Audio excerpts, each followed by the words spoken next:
Yeah, very good morning to everyone. Those are watching this video. This is Sanjay Singh. I welcomes you in my concept classes. And as I told you in the previous lecture, I think there is only one left heading, that is causes of Magda. So in this particular video, we are discussing only about this particular heading.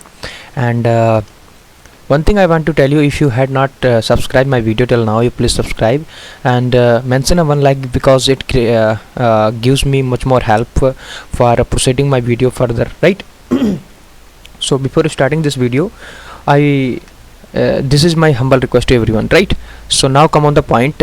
Why waste our time? So let's start the topics. Causes of Magda success, right?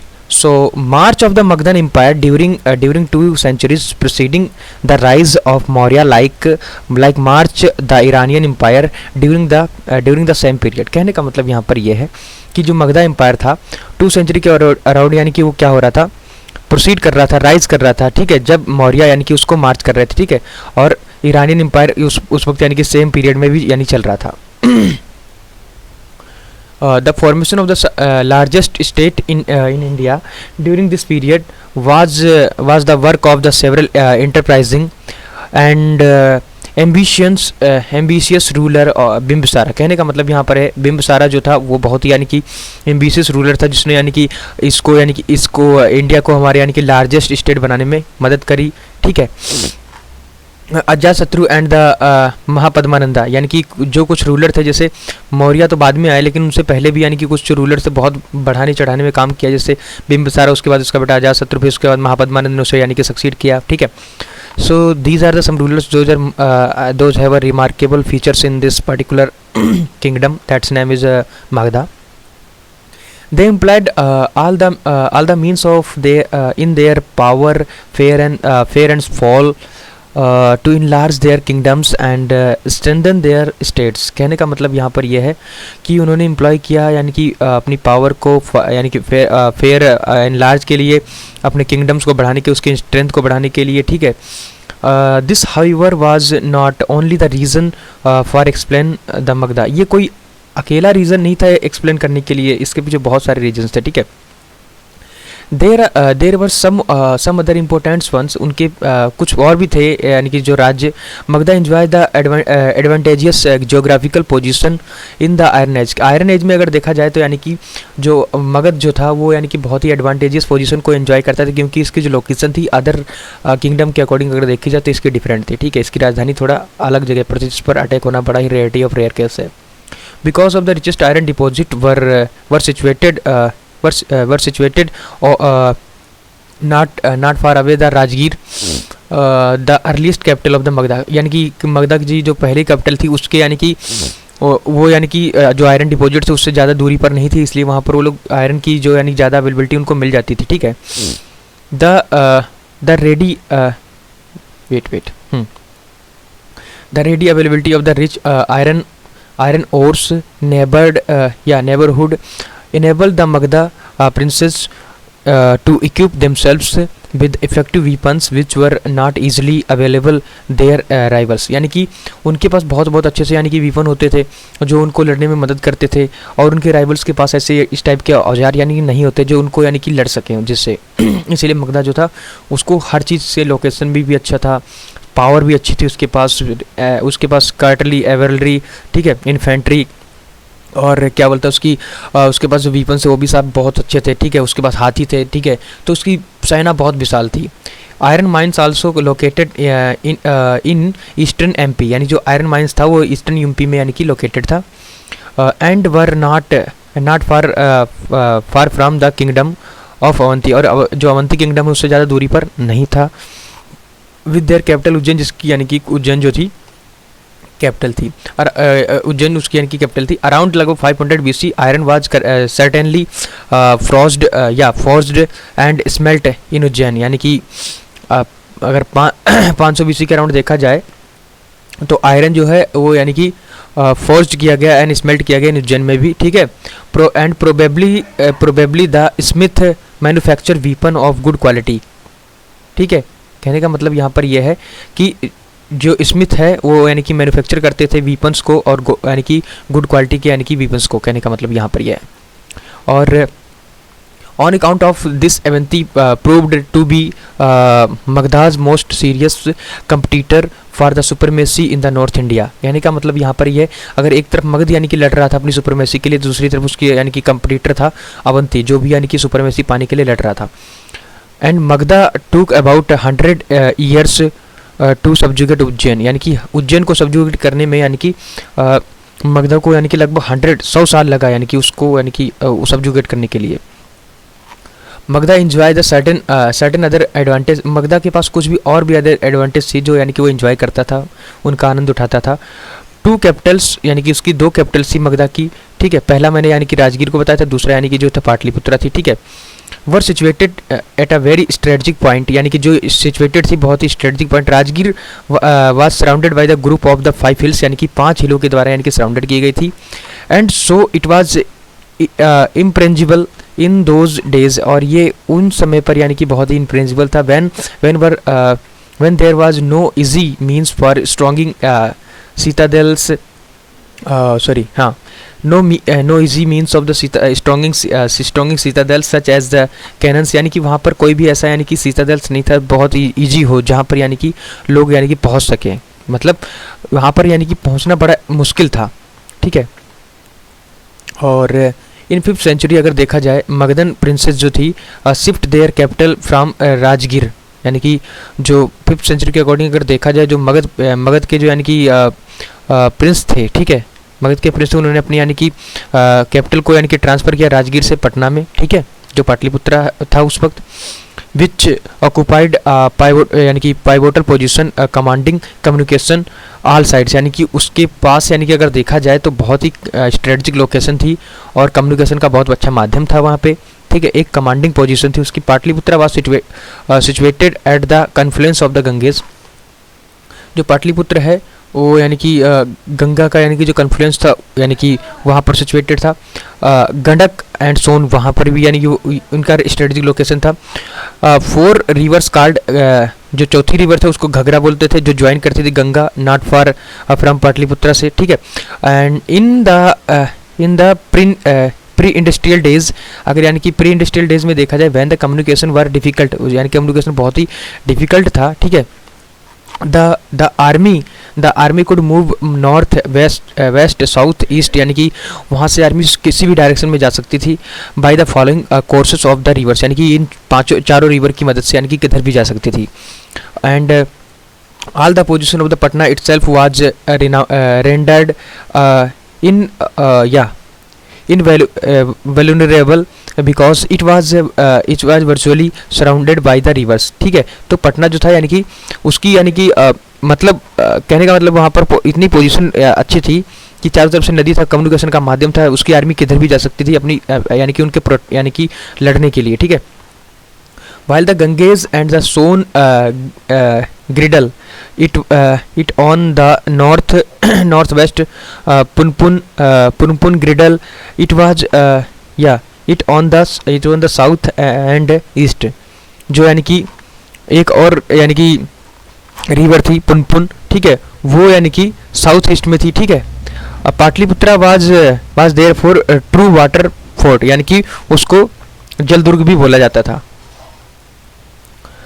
Magda lays a center of the mid-Gangetic plains. The Ganges provide a means of both transport and the agriculture facilities.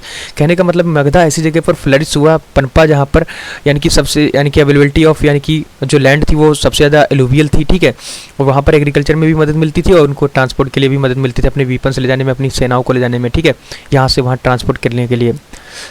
As most of the mahajanapadas were located in the Gangetic planes, जितने भी अगर जनपद देखे जाए तो Gangetic planes में ही यानी कि लोकेटेड थे। They could be reached by navigating the rivers, और ये कहाँ पहुँच सकते थे? Navigating of the reverse.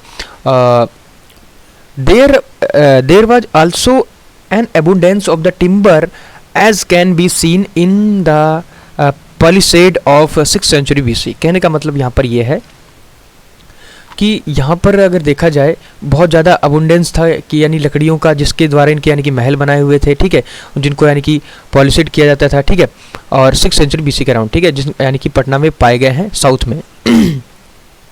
Megasthenes बताता है कि wooden walls house of the Pataliputra, यानी कि जो पाटलिपुत्र है उसके जो घर यानी कि दीवारें थी, उनका जो 4 दीवारी थी वो यानी कि वुडन की बनी हुई थी, बहुत बहुत अच्छी लकड़ियों की। Thus boats could be easily manufactured and they played an important part in the promoting of the advance Magadha. कहने का मतलब यहाँ पर है कि पाटलिपुत्र में लकड़ियों से ज़्यादा यानी कि सबसे ज़्यादा काम लिया जाता था, इसलिए वो बताते थे कि लकड़ी से वो लोग बोट भी बनाते थे, जो यानी कि मगध को आगे बढ़ाने में यानी कि ईस्ट और वेस्ट में बहुत ही मदद करती थी। सिमिलरली इन्वायरमेंट फैक्टर बहुत इंपॉर्टेंट था वहाँ पर। कंड्यूसिव एग्रीकल्चर हेल्प करता था मगधा को। एलुबियम वंस क्लियर्ड द जंगल, यानी कि जब वो जंगल को क्लियर करते थे, प्रूव इवेंचुअली फर्टाइल, यानी कि फर्टाइल ज़मीन मिल जाती थी, वहाँ पर वो लोग खेती करते थे। गिवन हैवी रेनफॉल, और बहुत बड़ी यानी कि रेनफॉल होती थी वहाँ पर। The area could be made productive even without irrigation, यानी कि कोई भी एरिया जो था यानी कि जो जहाँ पर यानी कि कहने का मतलब जहाँ पर रेनफॉल अच्छी नहीं गिरती थी, वहाँ पर वो लोग इरीगेशन का मेथड था वहाँ पर पानी पहुँचाना। Country side produced varieties of the paddy, यानी कि बहुत अलग अलग टाइप की यानी कि वहाँ पर धान यानी कि जो फसल है वो पैदा होती थी। Which are mention in the early Buddhist text, वो जो पहला बुद्धिस्ट टेक्स्ट है उसमें मेंशन किया गया है इसके बारे में। This area was far more productive than the areas to the west of Allahabad. कहने का मतलब है यह जो एरिया था वो ज़्यादा दूरी पर था productive areas of the Allahabad से, ठीक है। अदर नेचुरली एनेबल करता था पीजेंट्स को प्रोड्यूस करने के लिए कंसिडरेबल सरप्लस, जब से सबसे ज़्यादा यानी कि सरप्लस यानी कि उत्पन्न कर सकें वो धन, और विच कुड बी मूव्ड, जो यानी कि बढ़ता था up by the rulers in the form of the taxes. Okay, the princes of the Magadha, जो जितने भी प्रिंस थे मगध के, आल्सो बेनिफिटेड, यानी कि उनको बेनिफिट होता था from the rise of the towns, ठीक है, the and use of the metal money, ठीक है। A Pali text speaks of the 20 towns in the age of the Buddha. कहने का मतलब यहाँ पर ये है, जो पाली टेक्स्ट है वो बताता है कि 20 टाउन्स जो थे कहाँ पर थे, जब ये बुद्धा का एज चल रहा था तब की बात है ये, ठीक है। Most of them were located in the mid Gangetic planes, और उसमें से यानी कि जो 20 गांव थे उसमें से लगभग यानी कि वो ज़्यादा से ज़्यादा जो गांव थे गंगेटिक प्लेन्स में लोकेटेड थे। They contributed to trade and commerce in the north east India, और वो यानी कि ट्रेड फैसिलिटीज़ का यानी कि काम करते थे, यानी कॉमर्स में काम करते थे, वाणिज्य क्षेत्र में, कहाँ पर, नॉर्थ ईस्ट इंडिया में। This enable the princes to levy toll on the scale on the sale and the commodities and accumulate wealth to pay and maintain their army। कहने का मतलब ये सब यानी कि जो उनसे यानी कि टैक्सेस लिया जाता था वो यानी कि टोल के फॉर्म में लिया जाता था, कि आप यहाँ पर बेचने के लिए लाए हो तो उनसे पहले टैक्स ले लिया जाता था, और फिर यानी कि उस टैक्स को लोग अपनी यानी कि अपनी कमोडिटीज़, अपनी आर्मी, वेल्थ को यानी आगे बढ़ाने में चलाते थे, ठीक है। Magadha enjoy the special advantage in the military organisation, यानी कि मिलिट्री ऑर्गेनाइजेशन में देखा जाए तो बहुत यानी कि क्या बोलूँ मैं, हाँ एडवांटेज उनको मिला, ठीक है। Aldous the Indian state were well acquainted with the horse and chariots, यानी कि जो इंडियन स्टेट्स हैं वो यानी कि किससे ज़्यादा यानी कि मतलब कहने का मतलब जो इंडियन स्टेट्स है उसमें सबसे ज़्यादा क्या मिलते थे, घोड़े मिलते थे और चैरियट्स मिलते थे। इट वाज मगधा, ये क्या था, मगधा था जो विच यानी कि फर्स्ट जिसने यानी कि एलिफेंट को पहली बार यूज किया था लार्ज स्केल पर अगेंस्ट यानी कि अदर जो नेबर्स यानी कि थे उनके अगेंस्ट यानी कि वॉर में। The eastern part of the country could supply elephants to the princes of Magadha. कहने का मतलब यहाँ पर ये है कि जो ईस्टर्न पार्ट है कंट्री का वो सप्लाई करता था यानी कि एलिफेंट्स जो प्रिंस थे मगधा के उसको, ठीक है जो ओडिशा वाला रीजन है वो, ठीक है, वहाँ से। We learn from Greek sources, हमने ग्रीक सोर्स से बहुत चीज़ें यानी कि जानने को मिली हैं कि नंदा मेंटेन्ड लगभग यानी कि 6000 उनके पास एलिफेंट्स होते थे, ठीक है। एलिफेंट कुड यूज्ड स्ट्रॉन्ग या fortresses and march across Marcy and the other areas looking road and lacking lacking roads and other mean transport. कहने का मतलब है कीचड़ वाले एरिया से, यानी कि दलदल वाले एरिया से वो आराम से निकल कर चले जाते थे, ठीक है। जहाँ पर रोड की भी अवेलेबिलिटी नहीं है, वहाँ से जहाँ पर ज़्यादा मार्सी एरिया होता है तोड़ फोड़ के निकल जाते थे, ये सिस्टम था। finally we may refer to the orthodox character of the Magadhan society. It was inhabited by the Kirats of and Magdas, ठीक है, who were held a low esteem by the orthodox Brahmanas. It however underwent a happy ethnic admixture with the coming of the Vedic peoples, as it had been recently Vedicized. It demonstrated the greater enthusiasm of the expansion of than the kingdom that had been brought under the Vedic influences. Earlier for all these reasons, Magadha succeeded in defeating the kingdoms and founding the first empire. कहने का मतलब ये है कि मगधा ने बहुत ही बड़े स्तर पर काम किया वैदिक में, उसके यानी कि वैदिक लिटरेचर में अगर देखा जाए तो उसके बहुत सारे इसके बारे में प्रमाण मिलते हैं। और वो ऐसा एक साम्राज्य निकला जिसने सभी साम्राज्य को यानी कि हराकर एक अपना यानी कि अपनी सुपरमेसी इकट्ठा खड़ी करी, ठीक है। तो इस लेक्चर में इतना ही, क्योंकि एक ही हेडिंग थी हमारी और उसको मैंने पहले ही बता दिया था, जो बच गया था मेरे से, क्या बोलूँ मैं अब।